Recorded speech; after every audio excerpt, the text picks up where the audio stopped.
नैमिषारण्यधाम की जय। वक्रतुंड महाकाय कोटिसूर्य समप्रभा निर्विघ्नं कुरु मे देव सर्वकार्येषु सर्वदा। ध्येयं सदा परिभवग्नमभीष्टदोहं तीर्थास्पदं शिवविरिञ्चिनुतं शरण्यं भृत्यार्तिहं प्रणतपालभवाब्धिपोतं वन्दे महापुरुषते चरणारविन्दं। चक्रतीर्थं भूतनाथं व्यासं सूतं च शौनकं ललितां देवदेवीशं वन्दे सप्तविनायकं। श्रीगुरुभ्यो नमः। बोले नैमिषारण्यधाम की जय। तो कल के प्रसंग में हम लोगों ने श्रीमद् भगवत गीता द्वितीय अध्याय के माध्यम से 20 श्लोक से 30 श्लोक को श्रवण किया। तो भगवान ने आत्मा और शरीर का विवेचन करते हैं। अर्जुन के शोक को दूर करना चाहते हैं, लेकिन अर्जुन का शोक दूर नहीं हो रहा है। कई उदाहरण भगवान देते हैं। तो अंतिम श्लोक को लेकर प्रारंभ करते हैं कि देहि नित्यवद्धोऽयं देहे सर्वस्य भारत तस्मात् सर्वाणि भूतानि न त्वं शोचितुमर्हसि। तो कहते हैं कि हे भरतवंशी अर्जुन, शरीर में रहने वाले देह होता है, शरीर ये पंचभौतिक शरीर, और देही होता है जो शरीर में रहता है, आत्मा। तो भगवान कहते हैं अर्जुन कि देह में जो देही रहती है, देह में शरीर में जो आत्मा रहती है, उसको कोई मार नहीं सकता और उसका वध किया नहीं जा सकता, वध कोई कर नहीं सकता। तो तुम्हें किस जीव की चिंता है? शरीर बचेगा नहीं, आत्मा मरेगी नहीं, तो किस बात की चिंता है?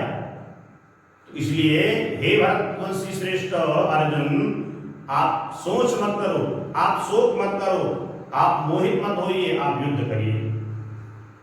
तो इसी क्रम में 31वें श्लोक में प्रवेश करते हैं। तो स्वधर्ममपि चावेक्ष्य न विकम्पितुमर्हसि धर्माद्धि युद्धाक्षेयो न्यक्षत्रियसी न विद्यते। भगवान ने कहा है अर्जुन, स्वधर्ममपि चावेक्ष्य। स्वधर्म, स्वधर्म माने अपना धर्म, शरीर का धर्म, धर्म अलग अलग है, लेकिन जो अपना धर्म है। तो कहते स्वधर्म माने अपना धर्म, अपि माने भी, निसंदेह माने च माने निसंदेह, आवेक्ष माने विचार करके, आवेक्ष माने देख करके, वेक्ष माने देख करके, तो आवेक्ष विचार करके, ना माने कभी नहीं, विकम्पित माने संकोच करने के लिए, अर्हस माने तुम योग्य हो, धर्मात् माने धर्म के लिए, रामात् माने राम के लिए, तो धर्मात् माने धर्म के लिए। तो ही माने निसंदेह, युद्धात् माने युद्ध करने की अपेक्षा, श्रेय माने श्रेष्ठ, साधन अन्य माने कोई दूसरा क्षत्रिय का धर्म नहीं है। युद्ध करने की अपेक्षा क्षत्रिय का दूसरा कोई धर्म नहीं है। तो कहते हैं स्वधर्म आवेक्ष्य अपि, अन्य देखिए, स्वधर्म स्वधर्म आवेक्ष्य अपि तु विकम्पितु न अर्हति। कहते हैं हे अर्जुन, क्षत्रिय होने के नाते अपने विशिष्ट धर्म का विचार करते हुए, अपने विशिष्ट धर्म का विचार करते हुए तुम्हें जानना चाहिए कि धर्म के लिए युद्ध करने के लिए कोई दोष नहीं होता है। धर्म के लिए किसी को मारने के लिए कोई दोष नहीं होता होता है, इसलिए तुम्हारा अन्य कोई कार्य नहीं है, अतः तुम संकोच त्याग करके युद्ध करो। उदाहरण छोटा सा, कोई साधारण व्यक्ति किसी को मार देता है तो उस पर कौन सा केस लगता है? 302 नहीं लगता है, उसको जेल हो जाती है, सजा होती है, आजीवन कारावास होता है केवल मारने पे। अच्छा, जो देश की सरहद पे जो सैनिक हैं वह क्या किसी को मारते नहीं है? क्या उनको कभी 302 केस लगा क्या? लेकिन वो अपने धर्म के लिए वो मारते हैं, दूसरे देश के सैनिकों को, आतंकवादियों को, इत्यादि दुश्मनों को वो किसी से आज्ञा नहीं लेते, वो तुरंत मार देते हैं, एक नहीं हजारों मार देते हैं, तब भी उनको कोई केस उन पे नहीं लगाए, सरकार लगाती है। क्यों? वो अपने राष्ट्र धर्म को अपनाते हैं। इसलिए हे अर्जुन, आप युद्ध करो। दूसरा उदाहरण, जैसे कोई किसी का केस करके या मार करके उस पर केस होता है, मुकदमा हो जाता है, और मुकदमा होने पे अदालत में पहुंचे, बहस हुई, तो जो न्यायाधीश होता है, न्यायाधीश ने फांसी की सजा सुना दी। तो फांसी की सजा सुनाई किसने? बोले न्यायाधीश ने। तो क्या पाप न्यायाधीश को लगेगा? बोले नहीं, वो तो अपने धर्म का पालन कर रहा है। तो अपना अपना धर्म, ब्राह्मण का धर्म अलग है, क्षत्रिय का धर्म अलग है, सबका धर्म अलग है, इसलिए तुम अपने धर्म का पालन करो, और पालन नहीं करोगे तब भी दोष है। दूसरे श्लोक में आइए प्रवेश करते हैं। तो दूसरे श्लोक में कहते हैं कि यत्रक्षया चोपपन्नम स्वर्गद्वार समावृतम सुखिनः क्षत्रिया पार्थ लभन्ते युद्धमीदृशम्। दूसरे श्लोक में आता है, हमने बताया है कि जो अन्वय में होता है कर्ता पहले आता है। तो इस श्लोक में कर्ता कौन है? बोले कर्ता है पार्थ। पार्थी के लिए तो कहा जा रहा है, तो पहले पार्थ आएगा। हे पार्थ, यत्रक्षया उपपन्नम च अपावृत्तम स्वर्गद्वारम कीदृशम युद्धम सुखिना क्षत्रिया लभन्ते। तो कहते हैं कि युद्धक्षया माने अपने आप, युद्ध की इच्छा से, च माने भी, उपपन्नम माने प्राप्त हुए, स्वर्ग माने स्वर्गलोक का, द्वारम माने दरवाजा, अपावृतम माने खुला हुआ, सुखिना माने अत्यंत सुखी, क्षत्रिया माने राज परिवार, और पार्थ माने हे प्रतापपुत्र, लभन्ते माने प्राप्त करते हैं, युद्धम माने युद्ध को, कीदृशम माने इस तरह है। तो कहते हैं कि धर्म अपना अलग अलग है। वैसे तो क्षत्रिय धर्म अलग है, ब्राह्मण धर्म अलग है। तो ब्राह्मण का धर्म क्या है? ब्राह्मण का कर्म क्या है? ब्राह्मण का कर्म है, बोले ये ब्राह्मण का कर्म 18वें अध्याय में श्लोक आएगा। 18वें अध्याय में 42वां श्लोक है। बोले समो दमः तपः शौचम शांति आर्जवमेव च ज्ञान विज्ञान आस्तिक्यम ब्रह्म कर्म स्वभावजम। ये ब्रह्म कर्म है, ब्राह्मण का धर्म है, ब्राह्मण का कर्म है। सम्मान्य होता है मन को वश में करने वाला, जो मन को वश में कर ली, इंद्रियों को वश में कर ली, वो सम है। हम लोग कर्मकांड पढ़ते हैं, उसमें एक वार्तालाप नहीं ब्राह्मण की आचार्य की जब आती है, बोले मेरा कार्य समाहित मनसास्मा होके करो। तो आचार्य उसको 3 बार वचन देते हैं कि समाहित मनसास्मा, समाहित मनसास्मा माने अपने मन और आदि इंद्रियों को मैं समाहित होकर कार्य करूंगा। सम माने वश में करना, दम माने इंद्रियों को वश में करना, तब माने धर्म के लिए कष्ट सहना, धर्म के लिए कष्ट सहना। ये गुरुकुल परंपरा जो है, गुरुकुल में विद्यार्थी प्रवेश होता है, न कोई सुविधा है, न कोई अच्छी व्यवस्था है, लेकिन यही तब आपको आगे धीरे धीरे आपको बिल्कुल सोना बना देगा।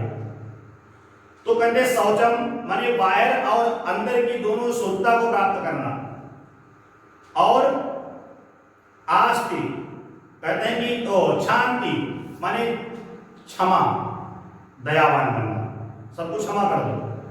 और आर्जवम, आर्जव माने सरौता होता है, आर्जव माने काटने वाला, अपने अंदर जो विकार है उनको नष्ट करो, खत्म करते रहो। और आस्तिक्यम माने आस्तिक बुद्धि, भगवान के प्रति, देवताओं के प्रति नास्तिक मत बनो, अपने धर्म के प्रति, अपने कर्म के प्रति नास्तिक बन, आस्तिक बनो। और ज्ञानम माने शास्त्र संबंधी ज्ञान, जैसे कोई बाइक चला लेता है तो ये कला है, ये ज्ञान नहीं है। कोई पिक्चर बना लेता है, कोई दुकानदार में हम दिन में 50 पिक्चर बनाते हैं तो मुझे पिक्चर बनाने ज्ञान है, तो पिक्चर बनाने का ज्ञान नहीं है। तो वास्तविक ज्ञान क्या होता है? बोले ज्ञान ये होता है जो आध्यात्मिक ज्ञान हो, भगवत तत्व का ज्ञान हो, शास्त्रों का ज्ञान हो। ये सारी ये कलाएं हैं, ये कला में आता है, ज्ञान में नहीं। इस चीज की जानकारी मुझे हो गई तो कला है, मुझे पिक्चर बनाने की कला आ गई, मोबाइल बनाने की कला आ गई। तो कहते हैं कि फिर विज्ञान, तो शास्त्र ज्ञान करना ये ज्ञान है, और तत्व को जानना, परम तत्व को जानना, परमात्मा को जानना, ये तत्व ज्ञान है। ये ब्राह्मण के स्वाभाविक कर्म है। क्षत्रिय के कर्म क्या है? बोले युद्ध करना। क्षत्रिय कर्म क्या था? बोले बाल्यकाल से और जाओ आखेट करो, जा जंगल में जाओ, शेर से लड़ो जा करके, शेर पे बाण चलाओ और शेर को परास्त करो। उसके बाद शेर को बड़े बड़े राजा के युवराज पुत्र जंगल में जाया करते थे, युद्ध करते थे शेर से, और उसको परास्त करके फिर उनका अंतिम संस्कार करते थे, मृग आखेटक करते थे। भगवान ने भी किया, पावन मृग मारे जिय जानी, दिलपत पिता दिखावा मानी। तो ये एक कला होती है, क्षत्रिय धर्म की कला है, क्षत्रिय की कला है, उनको करने चाहिए। तो कहते हैं इसलिए हे पार्थ, वही क्षत्रिय सुखी है जो ऐसे युद्ध के अवसर अपने को, ऐसे युद्ध के अवसर पर अपने धर्म को भूल जाता है और शोकमग्न हो जाता है।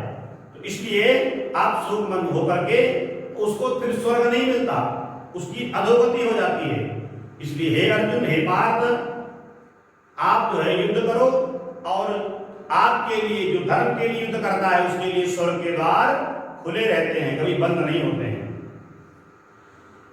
अगले श्लोक में अथ चेत्त्वमिमं धर्म्यं संग्रामं न करिष्यसि ततः स्वधर्मं कीर्तिं च हित्वा पापमवाप्यसि। भगवान ने कहा अर्जुन जो क्षत्रिय युद्ध नहीं करता, पेड़ दिखा देता, तो वो कहां जाता है? बोले अथ चेत, तो अथ माने अतः, चेत माने यदि, तम माने तुम, यदि तुम युद्ध नहीं करोगे तो इमम माने इस, धर्म माने धर्म रूपी, संग्राम माने युद्ध को, न माने नहीं, करिष्यसि माने करोगे, तथा माने तब, स्वधर्मम अपने धर्म को, कीर्तिम यश को, च माने भी, हित्वा माने खोकर, पापम माने पाप पूर्ण फल को, अवाप्यसि माने प्राप्त करोगे। ये शब्दार्थ है। अब आइए अन्य में प्रवेश करते हैं। कहते हैं अथ चेतः त्वम, अथ चेतत्वम इमं धर्म्यं संग्रामं न करिष्यसि ततः स्वधर्मं च कीर्तिं हित्वा पापम अवाप्यसि। आप जो धर्म के लिए युद्ध नहीं करोगे तो आप पाप को प्राप्त होगे, निश्चित ही पाप को प्राप्त करोगे। युद्ध धर्म के लिए युद्ध नहीं करोगे, इसलिए ये आपका कर्तव्य है, ये आपका धर्म है, आप युद्ध करो, अपने यश को मत खोइए। यशा कीर्तिम, आपका यश, आपकी कीर्ति सब नष्ट हो जाएगी, लोग आपको कायर कहेंगे, ये नहीं जानेंगे आप उनके हित के लिए युद्ध नहीं कर रहे हो, लेकिन वास्तव में वो आपको कायर की उपाधि देंगे कि अर्जुन युद्ध नहीं करना चाहता क्योंकि अर्जुन हमसे डर गया है, अर्जुन कायर है। इसलिए अग्रिम श्लोक में इसकी सिद्धि करते हैं कि अकीर्तिं चापि भूतानि कथयिष्यन्ति देव्यां संभावितस्य च कीर्तिर्मरणादतिरिच्यते। अकीर्तिम माने अपयश, और च माने भी, अब माने इसके अतिरिक्त, भूतानि माने सभी प्राणी को, सभी शरीर वाले प्राणियों को, भूतानि माने जीव जंतु भी हैं लेकिन शरीरों को कहते हैं कि अकीर्तिम च भूतानि ते अव्ययाम। भूतानि माने शरीरानि, सभी शरीर वाले प्राणियों को, ते माने सब, जो आप ऐसा काम नहीं करोगे, युद्ध नहीं करोगे तो सारे प्राणी आपको देख करके आपेश लगाएंगे, यानी अकीर्ति प्राप्त होगी आपको। और अपि कथयिष्यन्ति, सभी कहेंगे, अकीर्तिम संभावितस्य मरणात् अपरिच्यते। आपका जो अपयश हो गया, और संभावित माने सामाजिक व्यक्ति, सम्मानित व्यक्ति, और सम्मानित व्यक्ति का कहीं समाज में अपमान हो जाए, उसकी अकीर्ति हो जाए, उसको अपयश प्राप्त हो जाए तो मर जाए ठीक है, लेकिन अपयश नहीं मिले, उसका अपमान न हो, मर जाना श्रेष्ठ है। जैसे यही श्लोक दिया था भगवान ने, भागवत में प्रसंग आता है, जब पांडवों के 5 पुत्रों का वध कर दिया अश्वत्थामा ने, इधर पता लगा पांडवों को, जाकर के अश्वत्थामा को ले आते हैं, अब चर्चा करते हैं। द्रौपदी कहती छोड़ दो, ये गुरुपुत्र है, लेकिन भीम कहते मैं मार दूंगा, अर्जुन भी कहते मैं मार दूंगा, धर्म कहते नहीं, अधर्म नहीं करना। तब भगवान ने कहा था संभावित सिता कीर्ति मरणाद विरिच्यते, सम्मानित व्यक्ति का अपमान कर दो, मर जाना है, बस मर जाएगा ये। अर्जुन ने कहा हाँ प्रभु ये तो आपने पहले बताया था गीता में मुझे, ये अब बात आ रही। तब उन्होंने तुरंत चाकू निकाली और सर पे चमड़ा बना के मणि निकाल ली, मणि जहार मूर्धन्य, मणि निकाल ली और सर घोट करके उसको अपमान करके भेज दिया, धक्के मार के निकाल दिया। तब उन्होंने ब्रह्मास्त्र प्रयोग किया। तो कहते सम्मानित व्यक्ति का मर जाना ही अच्छा है। तो आइए अगले श्लोक में प्रवेश करते हैं। अजब भयाद्रणाजुपरतम मस्यन्ते स्वाम महारथा एसां च त्वं बहुमतो भूत्वा यास्यसि लाघवम्। भगवान ने कहा भयात्, कहते हैं भयात् माने भय से, भयात् माने भयात् भय से, रामात् माने राम से, ग्रामात् माने तो भयात् माने भय से, कहते कि और रणात् माने रण माने युद्ध भूमि, तो रणात् माने युद्ध से, रणात् माने रण माने रणभूमि और रणात् माने युद्ध भूमि से, और उपरतम माने जो उपरता माने जो विमुख हो जाता है, और मत्सन्ते माने मानेंगे, और त्वाम माने तुमको, महारथा बड़े बड़े योद्धा जो आपके समक्ष खड़े हुए हैं, आपके समक्ष जो बड़े बड़े योद्धा खड़े हुए हैं ये आपको नहीं मानेंगे। क्या बोले ऐसा जिनके लिए चा माने भी तो माने तुम बहुमता माने अत्यंत सम्मानित, भूतवा माने हर हो, तुम भूतवा माने हो, जो आप इतने बड़े सम्मानित हो, पांडुनंदन हो, बड़े धनुषधारी हो, हमारे मित्र हो, सखा हो, शिष्य हो, ये आपको कोई होश में नहीं मानेगा, सब आपका अपमान करेंगे। बोले अरे वो अर्जुन युद्ध करने पहुंचा तो रोने लगा, किससे मैं युद्ध करूं, धनुष गांडी रख दिया, युद्ध नहीं किया, उसके बल ही नहीं था। तो कहते कि आपका अपमान होगा, यास्यसि माने जाओगे कहां, बोले लाघवम, तुच्छता को छोटे हो जाओगे, तुच्छता को प्राप्त हो जाओगे। इसलिए जिन जिन योद्धाओं से आपने युद्ध करने का नाम लिया है, नाम उनकी यश का सम्मान देखो, सम्मान दिया है, तो वे सोचेंगे कि तुम मुझसे डर गए, आप कायर हो, छोटे हो गए। इसलिए अपनी यश को याद करो, अपनी कीर्ति को याद करो, अपनी कला को याद करो, अपने कुल को याद करो, अपने बल को याद करो, युद्ध करो, बस केवल युद्ध करना है, सोच में मत करो। तो अगले श्लोक में बोले अवाच्य वादांश्च बहून् वदिष्यन्ति तवाहिता निन्दन्तस्तव सामर्थ्यं ततो दुःखतरं नुकुम्। अवाच्य, अवाच्य कहते हैं कि कटु, अवाच्य माने कटु, जो अवाच्य माने जो नहीं बोलने वाला, वाच्य माने बोलना, माने नहीं, जो न बोलने वाला हो, और न बोलने वाला केवल कटुवचन होता है, कड़ुआ वचन। तो कहते हैं कि वादान माने मिथ्या शब्द, और च माने भी, बहु माने अनेक, वदिष्यन्ति माने कहेंगे, तब माने तुम्हारे, अहिता माने शत्रु, अहित करने वाले, जो अहित करता है, जो हित करता है वो हितैषी होता है, और जो अहित करता है वो शत्रु होता है। बोले अहिता निंदा करने वाले, और तब माने तुम्हारी, सामर्थ्य माने सामर्थ्य को, तथा माने उसकी, और दुखतरम अधिक दुखदाई, तो मानी निसंदेह की मानी और क्या है, जब एक दुख मिल गया फिर इसके आगे बचा क्या है। हतो वाप्या प्राप्यसि स्वर्गम जित्वा वा मोक्षसे महीम् तमादुत्तिष्ठ कौन्तेय युद्धाय कृतनिश्चया। भगवान ने कहा अर्जुन, हे कुंती पुत्र, वा हरिता स्वर्गम प्राप्स्यसि वा जित्वा महीम् भोक्षसे तस्मात् कौन्तेय युद्धाय कृत। युद्धाय कृत, युद्ध के लिए युद्ध करो, युद्ध के लिए क्या करो, बोले निश्चय उत्तिष्ठ, खड़े हो जाओ, युद्ध के लिए खड़े हो जाओ, भगवान ने आदेश दिया। कहते हे कुंती पुत्र, तुम यदि युद्ध में मारे भी जाओगे तो इस स्वरूप को प्राप्त करोगे, और यदि तुम जीत जाओगे तो पृथ्वी के राजा हो जाओगे, पृथ्वी का भोग सामान्य भोग भोगोगे। अतः दृढ़ संकल्प करके खड़े हो जाओ और युद्ध करो। आज तब भी नहीं, उनको कुछ होश नहीं आया। भगवान ने फिर कहा, बोले सुख दुखे समय कृत्वा लाभा लाभौ जयादयौ ततो युद्धाय युज्यस्व नैवं पापमवाप्यसि। कहते तुम सुख और दुख, हानि लाभ, जय और पराजय विचार किए बिना युद्ध के लिए युद्ध करो, ऐसा करने पर तुम्हें कोई पाप नहीं लगेगा, ये हमारा आदेश है।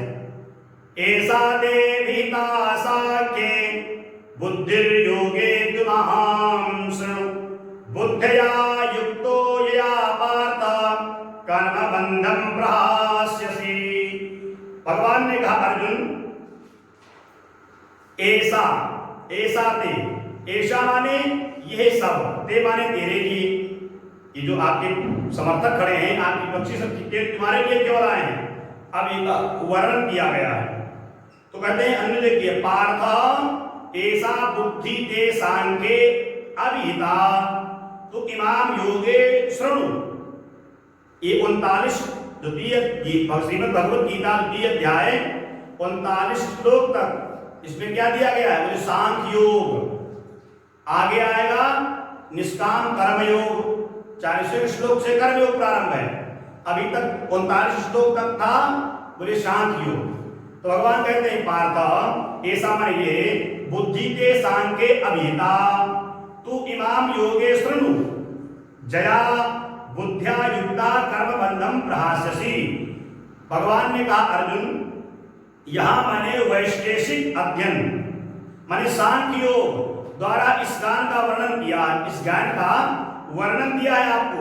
अब निष्काम भाव से कर्म करना बता रहा हूं, और निष्काम भाव से जो कर्म थोड़ा भी कर्म कर लेता है वो बड़े बड़े भय से मुक्त हो जाता है। छोटा भी कर्म निष्काम भाव से कर लिया जाए, निष्काम भाव से छोटा सा भी कर्म कर लिया जाए वो भी भय से मुक्त हो जाता है।